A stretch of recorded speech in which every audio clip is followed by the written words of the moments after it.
14 juin 2023. Il était 18h12. Le thermomètre affichait 34 degrés sur Marseille. Une chaleur étouffante qui faisait fondre le goudron et collait les habits à la peau. L'air sentait le pneu brûlé et la mort qui approchait. Mon pote, Samir, venait de se prendre une balle en pleine tête, juste là, à côté de moi. Et moi, à cet instant précis, allongé dans mon propre sang, j'ai tout compris. Pour une putain de Clio grise, on venait de signer notre arrêt de mort. Écoutez bien cette histoire jusqu'au bout. Partagez-la, faites-la tourner avant que les archives de la police ou les algorithmes ne l'enterrent pour de bon. Ils veulent faire de notre erreur un simple fait divers, dire que j'invente, que j'exagère pour me donner un rôle. Ils veulent étouffer la vérité. Alors abonne-toi, like cette vidéo, fais ce que tu as à faire, mais assure-toi que mon témoignage survive, pour que tout le monde sache ce qui se passe vraiment dans l'ombre. Maintenant que tu es là, que tu fais partie de la famille, laisse-moi te ramener une heure en arrière. Juste une heure. Une heure avant que notre monde s'effondre, quand on était encore les rois du pétrole, les princes de la ville, quand on se croyait intouchable, perché sur notre trône de métal, un T-Max 560 flambant neuf, avec le sentiment que Marseille nous appartenait. Était avant de croiser le diable au volant d'une voiture de fonction. On était deux. Samir et moi, des loups de 20 ans, affamés, arrogants, pur produit de la DZ Mafia. Notre royaume, était les quartiers nord. Notre loi, était celle du plus fort, du plus rapide. Sur le T-Max, fendant le vent sur l'autoroute A7, on se sentait invincible. Le moteur hurlait sous nous, une symphonie de puissance qui faisait taire toutes les peurs et tous les doutes. On était les maîtres du jeu, ou du moins, c'est ce qu'on croyait. Notre quotidien, c'était le charbon, tenir le plan de la Castellane, faire rentrer l'oseille, s'assurer que le respect règne par la peur. L'argent facile, ça te monte à la tête. Ça te donne l'impression que les règles ne s'appliquent pas à toi. Chaque liasse de billets, chaque regard baissé devant nous, c'était une brique de plus à notre forteresse d'ego. On était jeunes, on était beaux, et on était surtout complètement inconscients du danger réel qui nous guettait. Dans la hiérarchie de la cité, on était les soldats qui voulaient devenir des lieutenants. La DZ Mafia, c'est une machine, une organisation où tu montes en prouvant ta valeur, ta détermination, ta capacité à ne reculer devant rien. La Agra, l'humiliation de l'autre, était notre outil de travail. On imposait notre présence par la violence psychologique avant même de sortir une arme. On était les jeunes chiens fous, et on avait une réputation à tenir. Coûte que coûte. Ce jour-là, la mission était simple, presque banale pour nous. On devait lever une voiture, pas n'importe laquelle, une caisse discrète mais nerveuse, parfaite pour un futur go fast. Une Clio 4, peut-être une RS Line si on avait de la chance. Le genre de véhicule qui se fond dans la masse, mais qui peut tracer quand les keufs sont au cul. Était une opération de routine, une simple formalité avant de retourner compter les billets au quartier. Notre uniforme était une déclaration de guerre. Survêtement complet de l'Olympique de Marseille, saison 2022, noir et bleu. Sacoche Gucci en bandoulière pour le Glock et la thune. Au pied, la paire de Nike TN, requin, d'un blanc immaculé, une fierté. Casquette Lacoste vissée sur le crâne.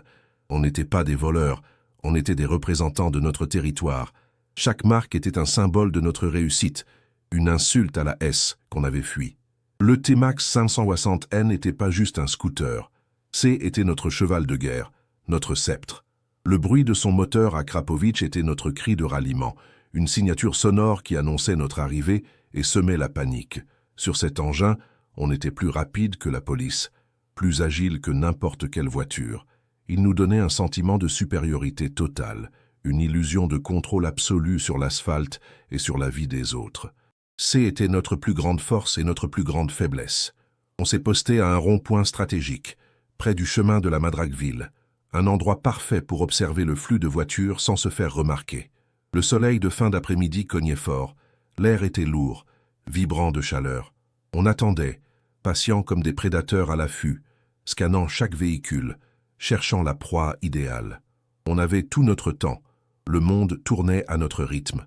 On était les chasseurs, et la ville était notre terrain de jeu. Et puis, elle est apparue.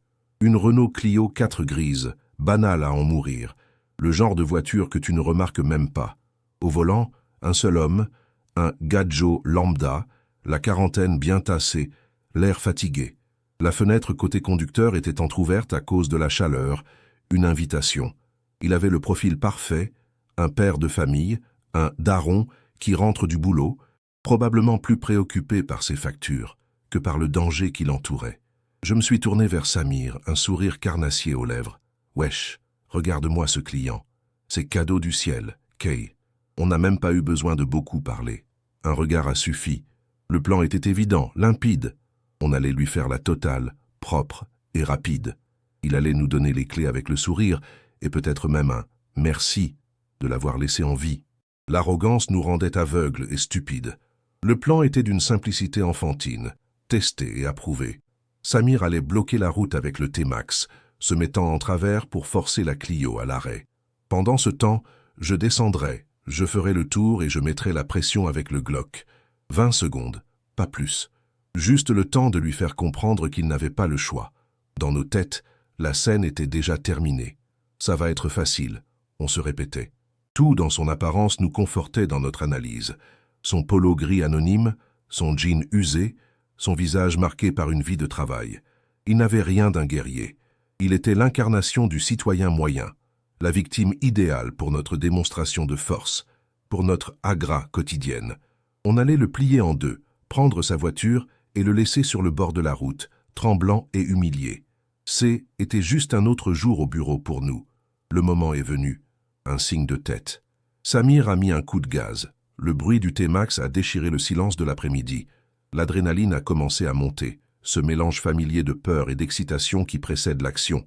Le temps semblait ralentir, chaque détail devenait plus net. On était les metteurs en scène de notre propre film et on s'apprêtait à tourner la scène la plus facile du scénario. Quelle erreur monumentale! L'opération a commencé comme prévu. Le T-Max s'est mis en travers de la route, forçant la Clio à piler. Le bruit des pneus crissant sur le bitume chaud. Avant même que la voiture soit complètement immobilisée, j'ai sauté du scooter. Mes TN blanches ont à peine touché le sol que je courais déjà vers la portière du conducteur. Mon cœur battait la chamade, une musique de guerre dans ma poitrine. La routine, je me disais. Mon Glock 17 semblait lourd, une masse de métal froid et dense dans ma main moite. Chaque pas vers cette portière me semblait durer une éternité. J'y étais concentré, le tunnel de vision typique de celui qui passe à l'acte. Je ne voyais plus que lui, la cible, cet homme anonyme dont la journée était sur le point de basculer dans un cauchemar. Mon cauchemar, en réalité, mais ça, je ne le savais pas encore. J'ai arraché la poignée de la portière, le plastique chaud sous mes doigts. D'un geste que je voulais théâtral et terrifiant, j'ai collé le canon du Glock sur sa tempe.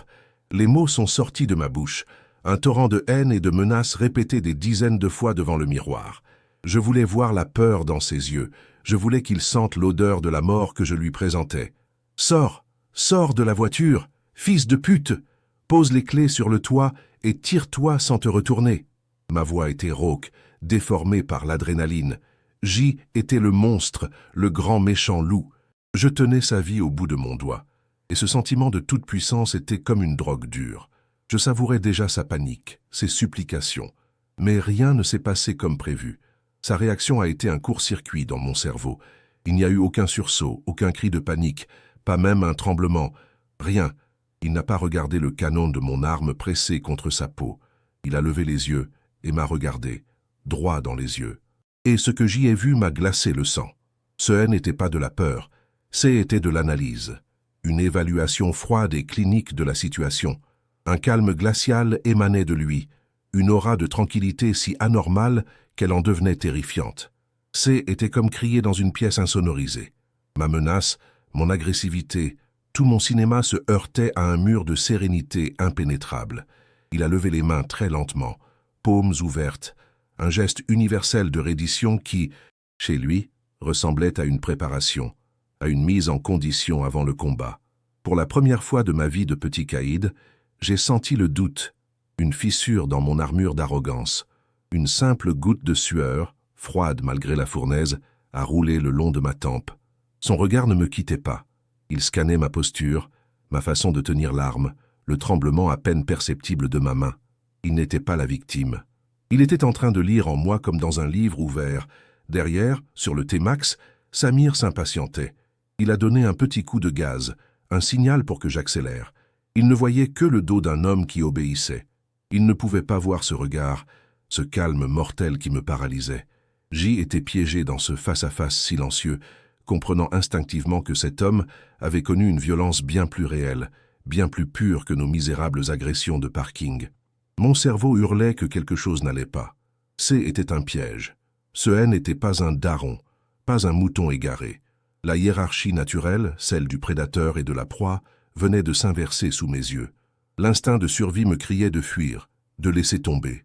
Mais l'ego, la fierté et la présence de Samir m'ont cloué sur place. Il était déjà trop tard pour faire machine arrière. Il a commencé à obéir, à sortir de la voiture. Mais son mouvement était d'une fluidité déconcertante. Ce N n'était pas la sortie maladroite d'un homme paniqué, mais une manœuvre tactique, un mouvement répété des milliers de fois. Il utilisait sa sortie pour créer un angle, pour se positionner. Chaque centimètre de son corps en mouvement était calculé. Chaque geste avait un but précis que je ne comprenais que trop tard. Alors que son corps pivotait hors du véhicule, sa main droite a plongé sous son polo gris avec une vitesse foudroyante. Ce n'était pas un geste humain, c'était un réflexe mécanique, une pure efficacité.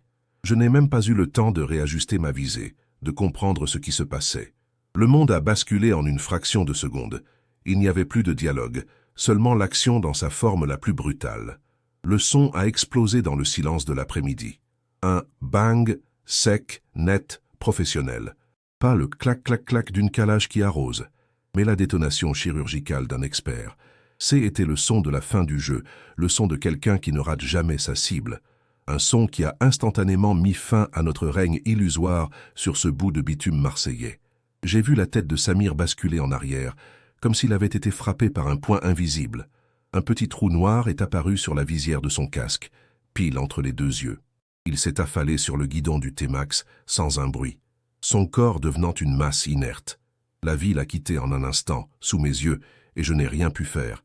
Avant même que le corps de mon ami ne finisse sa chute, 2 autres détonations ont retenti, presque en même temps. La première a frappé ma main avec la force d'un marteau. Mon Glock 17 a été arraché de ma poigne, projeté dans les airs avant de retomber lourdement sur le goudron. Ma main n'était plus qu'une bouillie de sang et de douleur. La balle suivante s'est logée dans ma cuisse. Une douleur fulgurante, blanche, insoutenable, a irradié dans tout mon corps. J'ai hurlé, un cri de bête blessée, un mélange de surprise, de peur et d'agonie. Mes jambes se sont dérobées sous moi et je me suis effondré sur l'asphalte brûlant, le monde tournant autour de moi dans un brouillard de souffrance et de confusion. En moins de 2 secondes, le daron avait repris le contrôle total de la situation. Il se tenait maintenant debout, utilisant la portière de sa Clio comme abri partiel, son arme, un Sig Sauer, pointé fermement sur moi. Son visage n'avait pas changé, aucun signe de triomphe, aucune émotion. Juste le masque impassible du professionnel qui vient de neutraliser une menace. Était son métier. La métamorphose était complète et terrifiante. Le père de famille fatigué avait laissé place à un chasseur d'hommes. Sa posture, sa façon de tenir son arme à 2 mains, la manière dont ses yeux balayaient la zone à la recherche d'autres menaces, tout en lui transpirait l'entraînement d'élite. On n'avait pas attaqué un civil. On avait attaqué un membre du sommet de la chaîne alimentaire. Mes TN blanches, ma fierté, étaient désormais maculées de mon propre sang et de celui de Samir. Le symbole de mon statut dans la cité était souillé par la preuve de mon échec catastrophique. Je n'étais plus un loup. J était un chiot blessé, gémissant sur le sol, attendant le coup de grâce du véritable alpha. La leçon était en train de être administrée de la manière la plus violente qui soit. Allongé sur le sol, ma jambe en feu, mon esprit en état de choc, je l'ai vu s'approcher. Ses pas étaient calmes, mesurés. Il n'y avait aucune précipitation. Il a posé son pied sur ma poitrine, m'écrasant contre le bitume, et a pointé son arme sur mon visage. Toute ma hargne, toute mon arrogance, s'était évaporée, remplacée par une peur primitive, celle de la proie face à son prédateur, Bac Nord. « Tu bouges pas, gamin. » Ces mots étaient prononcés sans haine, presque avec lassitude. Bac Nord, la brigade anticriminalité, les pires ennemis. J'avais pointé mon arme sur le roi des Schmitt. L'ironie était si brutale qu'elle en devenait absurde. J'avais signé ma propre condamnation et celle de mon meilleur ami pour une simple voiture. L'humiliation était un poison qui se répandait dans mes veines. Les sirènes se sont rapprochées. Pas le son habituel des voitures de police sérigraphiées. mais les hurlements plus discrets de véhicules banalisés. Sa meute. En quelques minutes, le rond-point était encerclé par des hommes en civil, armés jusqu'aux dents, le regard dur. Ils ont découvert la scène sans surprise, comme s'ils y étaient habitués. Leur patron, le commissaire, debout et indemne. Et nous, les deux agresseurs, neutralisés. Ils m'ont relevé sans ménagement, la douleur dans ma jambe me faisant presque perdre connaissance.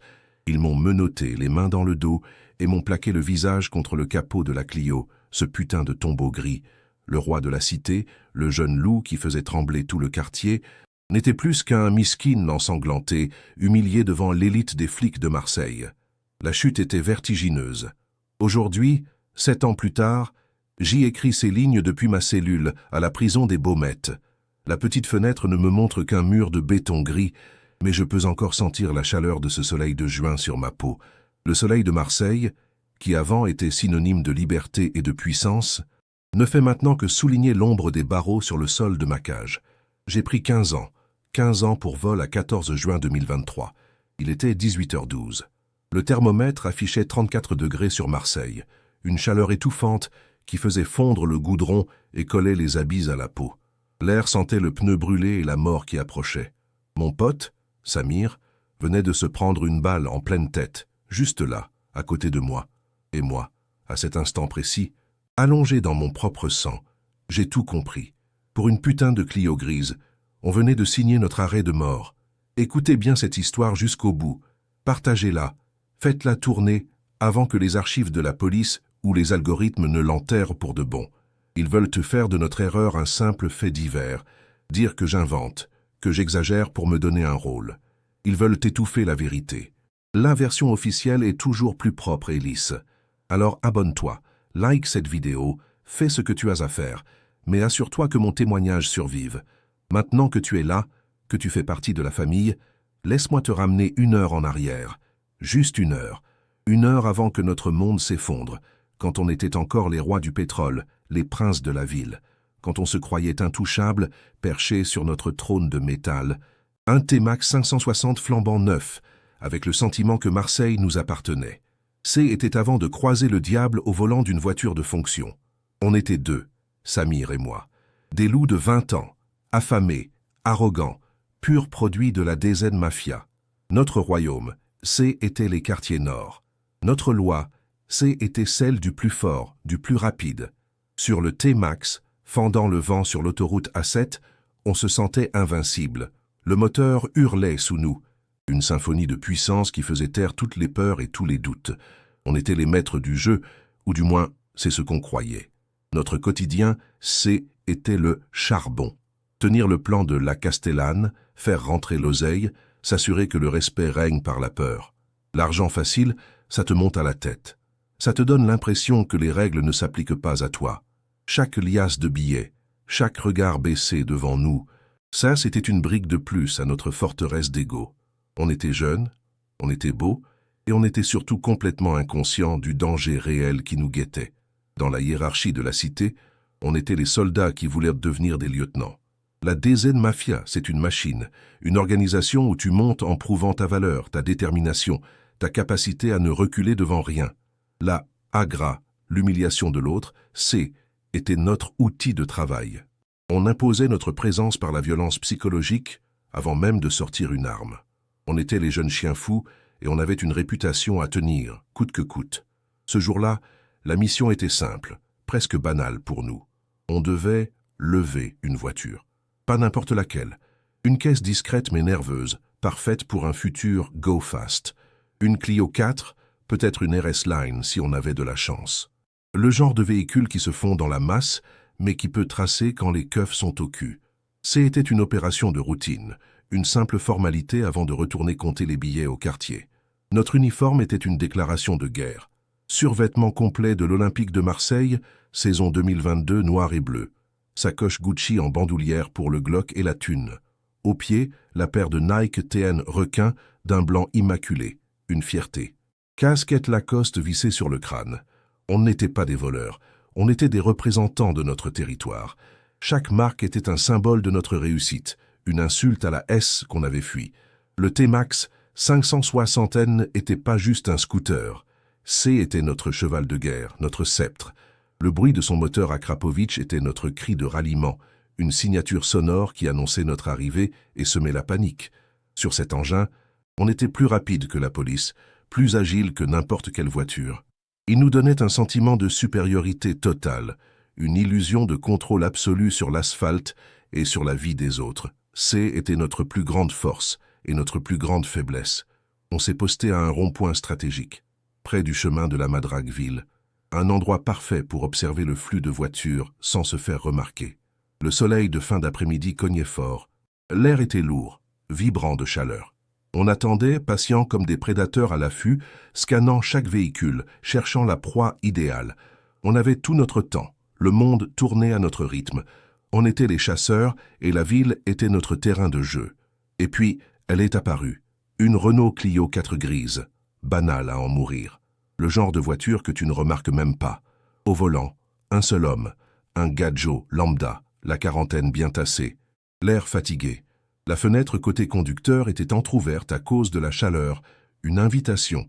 Il avait le profil parfait, un père de famille, un daron qui rentre du boulot, probablement plus préoccupé par ses factures que par le danger qui l'entourait. Je me suis tourné vers Samir, un sourire carnassier aux lèvres. « Wesh, regarde-moi ce client. C'est cadeau du ciel. Kay. On n'a même pas eu besoin de beaucoup parler. Un regard a suffi. Le plan était évident, limpide. On allait lui faire la totale, propre et rapide. Il allait nous donner les clés avec le sourire, et peut-être même un « merci » de l'avoir laissé en vie. L'arrogance nous rendait aveugles et stupides. C était notre plus grand défaut. Le plan était d'une simplicité enfantine, testé et approuvé des dizaines de fois. Samir allait bloquer la route avec le T-Max, se mettant en travers pour forcer la Clio à l'arrêt complet. Pendant ce temps, je descendrais. Je ferais le tour par le côté passager, et je mettrais la pression avec le Glock. 20 secondes, pas plus. Juste le temps de lui faire comprendre qu'il n'avait pas le choix. Dans nos têtes, la scène était déjà terminée. Tout dans son apparence nous confortait dans notre analyse. Son polo gris anonyme, son jean usé, son visage marqué par une vie de travail. Il n'avait rien d'un guerrier, rien d'un homme dangereux. Il était l'incarnation du citoyen moyen, la victime idéale pour notre démonstration de force, pour notre agra quotidienne. On allait le plier en deux, prendre sa voiture et le laisser sur le bord de la route, tremblant et humilié. C était juste un autre jour au bureau. Le moment est venu. Un signe de tête. Samir a mis un coup de gaz. Le bruit du T-Max a déchiré le silence de l'après-midi. L'adrénaline a commencé à monter, ce mélange familier de peur et d'excitation qui précède l'action. Le temps semblait ralentir. Chaque détail devenait plus net. On était les metteurs en scène de notre propre film, et on s'apprêtait à tourner la scène la plus facile du scénario. Quelle erreur monumentale! L'opération a commencé comme prévu. Le T-Max s'est mis en travers de la route, forçant la Clio à piler dans un crissement de pneus sur le bitume chaud. Avant même que la voiture soit complètement immobilisée, j'ai sauté du scooter. Mes TN blanches ont à peine touché le sol que je courais déjà vers la portière du conducteur. Mon cœur battait la chamade, une musique de guerre dans ma poitrine. La routine, je me disais, juste un autre jour au bureau. Mon Glock 17 semblait lourd, une masse de métal froid et dense dans ma main moite. Chaque pas vers cette portière me semblait durer une éternité. J'y étais concentré, le tunnel de vision typique de celui qui passe à l'acte. Je ne voyais plus que lui. À la cible, cet homme anonyme dont la journée était sur le point de basculer dans un cauchemar. Mon cauchemar en réalité, mais ça, je ne le savais pas encore à cet instant. J'ai arraché la poignée de la portière, le plastique chaud sous mes doigts. D'un geste que je voulais théâtral et terrifiant, j'ai collé le canon du Glock sur sa tempe. Les mots sont sortis de ma bouche, un torrent de haine et de menaces répétées des dizaines de fois devant le miroir. « Sors! Sors de la voiture, fils de pute! Pose les clés sur le toit et tire-toi sans te retourner. » Je voulais voir la peur dans ses yeux. Sa réaction a été un court-circuit dans mon cerveau. Il n'y a eu aucun sursaut, aucun cri de panique, pas même un tremblement. Rien. Il n'a pas regardé le canon de mon arme pressé contre sa peau. Il a levé les yeux et m'a regardé, droit dans les yeux. Et ce que j'y ai vu m'a glacé le sang. Ce N n'était pas de la peur, C était de l'analyse. Une évaluation froide et clinique de la situation. Un calme glacial émanait de lui, une aura de tranquillité si anormale qu'elle en devenait terrifiante. C était comme crier dans une pièce insonorisée. Ma menace, mon agressivité, tout mon cinéma se heurtait à un mur de sérénité impénétrable. Il a levé les mains très lentement, paumes ouvertes, un geste universel de reddition qui, chez lui, ressemblait à une préparation, à une mise en condition avant le combat. Pas de la soumission. Pour la première fois de ma vie de petit caïd, j'ai senti le doute, une fissure dans mon armure d'arrogance. Une simple goutte de sueur, froide malgré la fournaise, a roulé le long de ma tempe. Son regard ne me quittait pas. Il scannait ma posture, ma façon de tenir l'arme, le tremblement à peine perceptible de ma main. Il n'était pas la victime. Il était en train de lire en moi comme dans un livre ouvert. Derrière, sur le T-Max, Samir s'impatientait. Il a donné un petit coup de gaz, un signal pour que j'accélère. Il ne voyait que le dos d'un homme qui obéissait. Il ne pouvait pas voir ce regard, ce calme mortel qui me paralysait complètement. J était piégé dans ce face-à-face silencieux, comprenant instinctivement que cet homme avait connu une violence bien plus réelle, bien plus pure que nos misérables agressions de parking. Mon cerveau hurlait que quelque chose n'allait pas. C était un piège. Ce n'était pas un daron, pas un mouton égaré. La hiérarchie naturelle, celle du prédateur et de la proie, venait de s'inverser sous mes yeux. L'instinct de survie me criait de fuir, de laisser tomber. Mais l'ego, la fierté et la présence de Samir m'ont cloué sur place. Il était déjà trop tard pour faire machine arrière. On avait merdé. Il a commencé à obéir, à sortir de la voiture. Mais son mouvement était d'une fluidité déconcertante. Ce n'était pas la sortie maladroite d'un homme paniqué, mais une manœuvre tactique, un mouvement répété des milliers de fois. Il utilisait sa sortie pour créer un angle, pour se positionner. Chaque centimètre de son corps en mouvement était calculé. Chaque geste avait un but précis que je ne comprendrais que bien trop tard. Alors que son corps pivotait hors du véhicule, sa main droite a plongé sous son polo gris avec une vitesse foudroyante. Ce N n'était pas un geste humain. Ça était un réflexe mécanique, une pure efficacité. Je n'ai même pas eu le temps de réajuster ma visée, de comprendre ce qui se passait. Le monde a basculé en une fraction de seconde. Il n'y avait plus de dialogue, seulement l'action dans sa forme la plus brutale et la plus pure que j'ai jamais vue. Le son a explosé dans le silence de l'après-midi. Un bang, sec, net, professionnel. Pas le clac, clac, clac d'une calache qui arrose, mais la détonation chirurgicale d'un expert. C était le son de la fin du jeu, le son de quelqu'un qui ne rate jamais sa cible. Un son qui a instantanément mis fin à notre règne illusoire sur ce bout de bitume marseillais.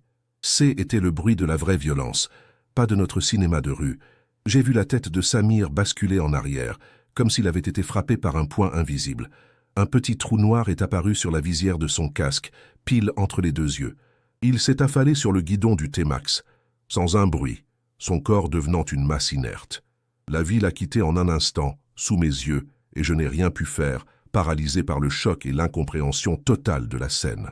Avant même que le corps de mon ami ne finisse sa chute, 2 autres détonations ont retenti, presque en même temps. La première a frappé ma main avec la force d'un marteau. Mon Glock 17 a été arraché de ma poigne, projeté dans les airs, avant de retomber lourdement sur le goudron.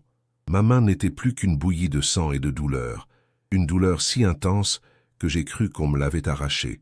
La balle suivante s'est logée dans ma cuisse.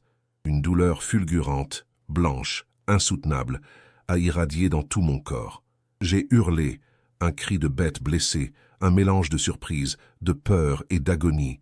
Mes jambes se sont dérobées sous moi, et je me suis effondré sur l'asphalte brûlant, le monde tournant autour de moi dans un brouillard de souffrance et de confusion. Mon univers venait de s'écrouler en moins de 2 secondes. En un instant, le daron avait repris le contrôle total de la situation. Il se tenait maintenant debout, utilisant la portière de sa Clio comme abri partiel, son arme, un Sig Sauer, pointé fermement sur moi. Son visage n'avait pas changé. Aucun signe de triomphe, aucune émotion. Juste le masque impassible du professionnel qui vient de neutraliser une menace.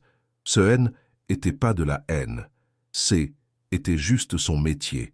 Et nous étions les dossiers du jour. La métamorphose était complète et terrifiante. Le père de famille fatigué avait laissé place à un chasseur d'hommes. Sa posture, sa façon de tenir son arme à 2 mains, la manière dont ses yeux balayaient la zone à la recherche d'autres menaces. Tout en lui transpirait l'entraînement d'élite. On n'avait pas attaqué un civil. On avait attaqué un membre du sommet de la chaîne alimentaire, un loup déguisé en mouton pour mieux nous piéger. Mes TN blanches, ma fierté, étaient désormais maculées de mon propre sang et de celui de Samir. Le symbole de mon statut dans la cité était souillé par la preuve de mon échec catastrophique. Je n'étais plus un loup. J'y étais un chiot blessé, gémissant sur le sol, attendant le coup de grâce du véritable alpha. La leçon était en train de m'être administrée de la manière la plus violente qui soit, une agra inversée et définitive. Allongé sur le sol, ma jambe en feu, mon esprit en état de choc, je l'ai vu s'approcher. Ses pas étaient calmes, mesurés. Il n'y avait aucune précipitation. Il a posé son pied sur ma poitrine, écrasant contre le bitume, et a pointé son arme sur mon visage. Toute ma hargne, toute mon arrogance s'était évaporée, remplacée par une peur primitive, celle de la proie face à son prédateur qui ne montre aucune pitié. « Bac Nord, tu bouges pas, gamin ». Ces mots étaient prononcés sans haine, presque avec lassitude. Bac Nord, la brigade anticriminalité, les pires ennemis. J'avais pointé mon arme sur le roi des Schmitt. L'ironie était si brutale qu'elle en devenait absurde. J'avais signé ma propre condamnation et celle de mon meilleur ami pour une simple voiture. L'humiliation était un poison qui se répandait dans mes veines, plus douloureuse encore que la balle dans ma cuisse. Les sirènes se sont rapprochées. Pas le son habituel des voitures de police sérigraphiées, mais les hurlements plus discrets de véhicules banalisés. Sa meute. En quelques minutes, le rond-point était encerclé par des hommes en civil, armés jusqu'aux dents, le regard dur. Ils ont découvert la scène sans surprise, comme s'ils y étaient habitués. Leur patron, le commissaire, debout et indemne. Et nous, les deux agresseurs, neutralisés. La coordination était parfaite, terrifiante. Ils m'ont relevé sans ménagement, la douleur dans ma jambe me faisant presque perdre connaissance. Ils m'ont menotté, les mains dans le dos, et m'ont plaqué le visage contre le capot de la Clio, ce putain de tombeau gris. Le roi de la cité, le jeune loup qui faisait trembler tout le quartier, en était plus qu'un miskin ensanglanté, humilié devant l'élite des flics de Marseille. La chute était vertigineuse, totale et sans aucune dignité. C'est là que j'ai entendu un de ces hommes lui parler. « Ça va, commissaire? Pas de blessure ?» Le mot a résonné dans mon crâne. Commissaire. Pas un simple flic, pas un agent de la BAC. Le patron, le chef de la meute. On n'avait pas juste attaqué un loup, on avait tenté de mordre le chef de la forêt tout entière. À cet instant, j'ai compris que mon histoire ne se terminerait pas en correctionnel, mais aux assises. Le procès a été une formalité. Tentative de vol à main armée, association de malfaiteurs et, le pire de tout, tentative d'homicide sur personne dépositaire de l'autorité publique. Mon avocat a essayé de plaider la jeunesse, l'inconscience, mais le juge ne voyait qu'un monstre qui avait osé pointer une arme sur une légende de la police marseillaise. J'ai pris 15 ans ferme, 15 ans pour une erreur de jugement, pour une arrogance qui a coûté la vie de mon frère. Aujourd'hui, 7 ans plus tard, J écrit ces lignes depuis ma cellule à la prison des Baumettes. La petite fenêtre ne me montre qu'un mur de béton gris, mais je peux encore sentir la chaleur de ce soleil de juin sur ma peau. Le soleil de Marseille, qui avant était synonyme de liberté et de puissance, ne fait maintenant que souligner l'ombre des barreaux sur le sol de ma cage. J'ai pris 15 ans. 15 ans pour tentative de vol à main armée sur personne dépositaire de l'autorité publique. Le nom du commissaire, lui, est devenu une légende dans la rue, une sorte de croque-mitaine pour les petits dealers qui commencent à charbonner. On raconte son histoire pour calmer les plus excités, pour leur rappeler qu'il y a des fantômes qui marchent parmi les civils. Il est toujours en poste, je suppose, toujours au volant de sa Clio banale, un prédateur invisible qui continue sa chasse silencieuse. Il est le vrai roi de la jungle, celui qu'on ne voit jamais arriver. On se prenait pour des loups parce qu'on chassait des moutons. Ce jour-là, on est tombé sur le berger. Et le berger, lui, il ne rigole pas. Dans la rue, la plus grande force, ce n'est pas d'avoir un calibre dans ta sacoche, c'est de savoir sur qui tu peux vraiment le pointer sans que le ciel ne te tombe sur la tête.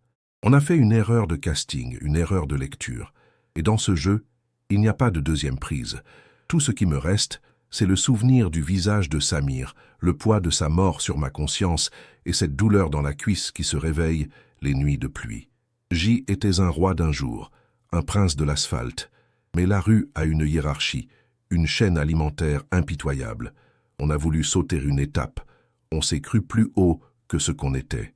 Pour cette arrogance, pour cette seule heure d'ego, on a payé le prix fort, le prix ultime.